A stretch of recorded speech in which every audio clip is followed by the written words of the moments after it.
Hey, this is Mad Movie Mark, the Mad Movie Mark Movie Review. Thank you for joining me as I review the 1938 screwball comedy, Bring It Up Baby. He's had a nervous breakdown. Had or has? Had. Oh. And it's left him sort of, Oh, my. What a pity. And so young, too. Yeah. Hey, that's not true. That's not fair at all. I am of sound mind and body, I promise. You might not always agree with what I have to say, but that's okay because you're here anyway. If this is your first time joining me, I'm reviewing every movie in this book. The 1001 Movies You Must See Before You Die.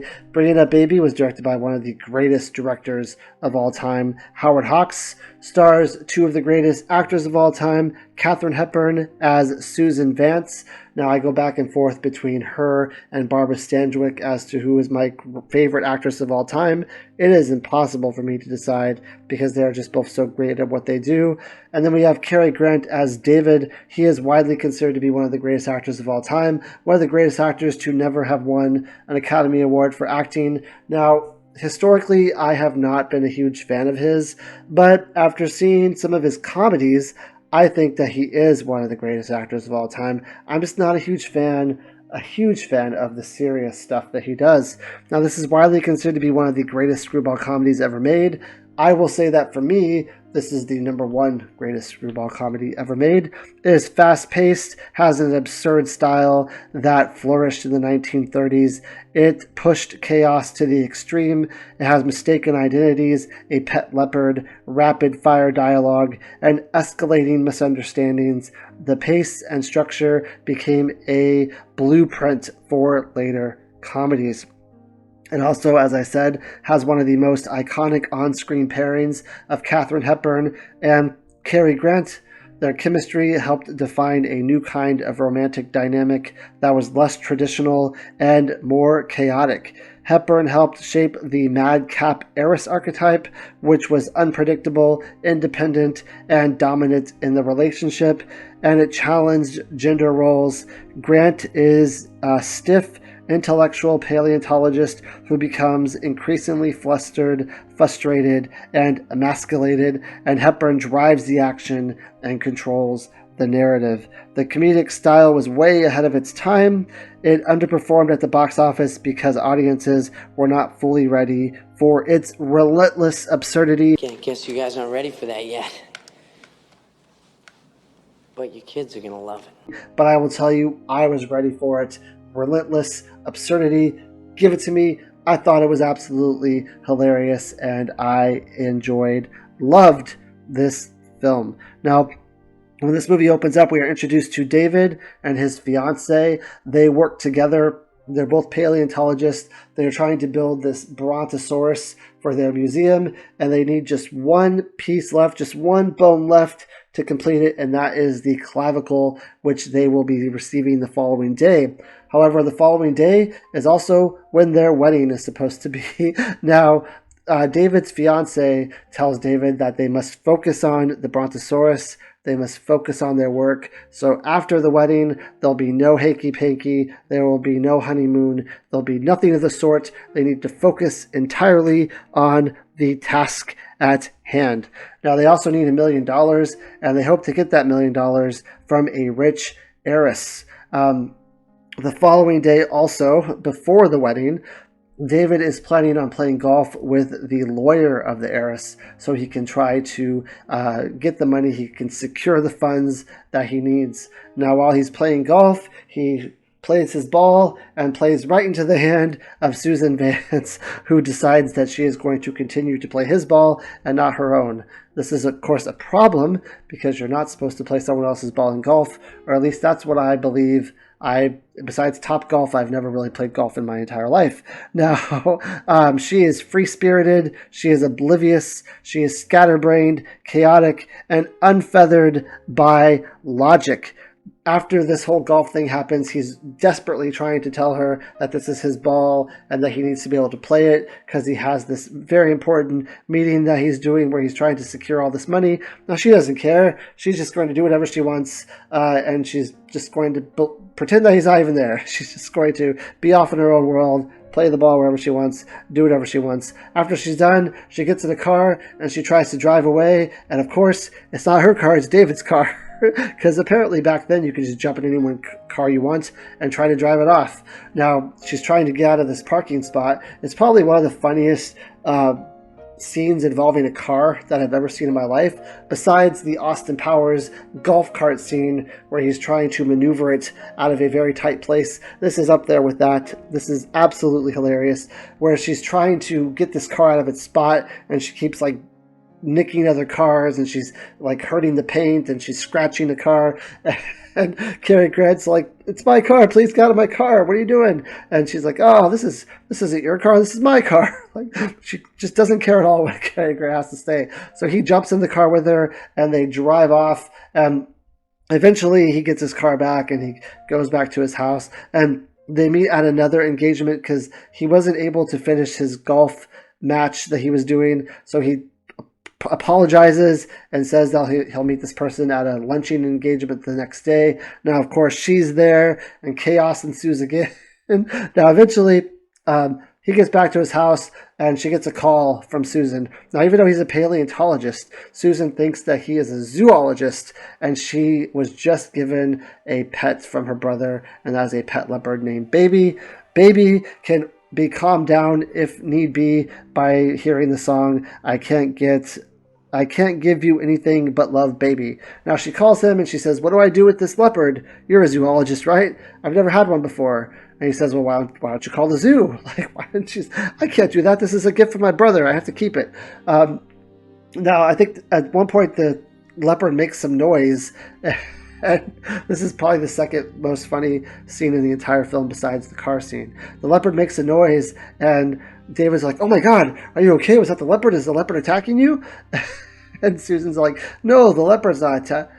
Oh no, David, the leopard's attacking me. And then she like falls and she hits the table, and like the table collapses because she's trying to get David to come to her. She's falling in love with David, and she doesn't want David to get married, and she doesn't want David to have this wedding for that day. So she's trying to get David to come to her place so she can basically trap him and not let him leave. So of course, being the nice, caring person that he is, he fears that she's being attacked by this leopard. So he goes and he tries to save her, and when he gets there, she's just like getting ready and doing her makeup and getting ready to go out for the day, and she says, "Oh good, David, you're here, let's go." So he's like completely confused by this because he's trying to get married. He's trying to get to his fiance so he can go get married, and he doesn't believe that there's a leopard at this point until he walks into the room and the leopard's there, and he's absolutely terrified by it. But he learns that this person he's trying to get the $1 million from is actually Susan's aunt. So he decides he's going to go with Susan to the aunt's house to try to secure this money. But he has had some difficulties with other people that's going to be around the aunt, and he doesn't want anyone to know who he is. So she says that his name is like David Bone or something, I think, instead of his actual last name. Now, when they get there, they have a leopard that no one knows about. He received the clavicle bone that he was looking for, so they have a clavicle bone. However, the aunt's dog stole the bone and buried it. Now, this dog is just a dog that's in huge demand during this time. This is a dog that was in the film, the Thin Man films, and when I reviewed the Thin Man films, I said that they had to stop production for a while consistently because this dog had so many parts in movies that it was just in such high demand that they had to wait for it. So this is a very popular dog at the time. So they have this leopard that no one knows about. The dog ends up finding the clavicle bone and buries it. So they need to find the bone that he buried. And then aside from that, there's also later on there's another issue. But while they're at dinner, the aunt has another family member over who is a big game hunter, and Susan wants to tells them that David's also a big game hunter, but doesn't tell David. She says a lot of misinformation about David, a lot of things that aren't true, a lot of stories that didn't actually happen, and doesn't tell David that she's told any of these stories, that she's made any of this up. So when they come up later in the movie, he has no idea what they're talking about. It makes for some very hilarious scenes. So this guy's trying to question David about big game hunting, like, "Oh, you spent a lot of time in Africa? You spent a lot of time in, I don't know, like Egypt?" And David's like, "No, I I've never been to any of those places. What are you talking about? And he has no idea that he's supposed to be a big game hunter. And at the same time, he's trying to find this dog because the dog has a clavicle bone, and he's trying to see if the dog's going to dig it up at any point. And he's trying to keep everyone away from Baby. He's trying to make sure that Baby's safe as well. There's a point in the movie where Baby escapes, and the dog escapes as well. So there's a concern that the baby is going to eat the dog. And then there's this like circus in town, and a leopard from the circus escapes, but that's like a mean, vicious leopard. So they end up in pursuit of the wrong leopard, and they catch the evil, mean leopard. At some point, while they're looking for this leopard, they get arrested for trespassing, and they get sent to jail. And while David and Susan are in jail, Susan starts reciting movies or lines from old like gangster movies that she's seen. And she calls herself Swinging Door Susie, and she calls David Jerry the Nipper. So fun. She is such a keen intellect for comedy, and I don't think she had ever done any comedy before this. And she is just so quick-witted. She is so fast. She is so hilarious. And then at the same time, Cary Grant is really good at physical comedy, and he plays off of her really well. And he's also really quick-witted, and he's also really fast. And this is just a dream duo, I would say, for this comedy. It is just so fantastic. So eventually, David's fiance comes down to bail them, to get them out of jail. And she realizes that David has spent the whole day with Susan instead of trying to get married. Now he's trying to get married. He's trying to get back to Susan. He's just not able to do it. He just keeps getting trapped by this chaotic woman. But even though that happens, David's fiance ends up leaving him. And at the end of the movie, he ends up actually with Susan. And Susan and him are at the brontosaurus, and they're going to embrace each other. And Susan knocks over the entire thing. This movie is very, like I said, it's very fast-paced. It's very chaotic. It is hilarious. I think that they have great on-screen. Katharine Hepburn and Cary Grant have amazing on-screen chemistry. I've seen them in Holiday, which I really thought was really good. I thought that this movie was better, but Cary Grant does a lot of physical comedy in Holiday as well. I've also seen them in The Philadelphia Story, which I didn't like as much, but that film, Cary Grant doesn't really do any physical comedy, and I think it suffers. I think he is great in movies where he does physical comedy and he's funny. Now, obviously, there's like North by Northwest also, which he's really good in, but I'm not a huge fan of his dramas. He is such a gifted comedical actor. I think he was like in the circus or vaudeville or something at one point, so he's really good at doing backflips and flips and forward flips and cartwheels and stuff, and he's just so funny in his comedy roles. I think he is one of the better comedy actors I've seen in a long time, especially in the 1930s. You just don't see any other lead actors doing this kind of stuff.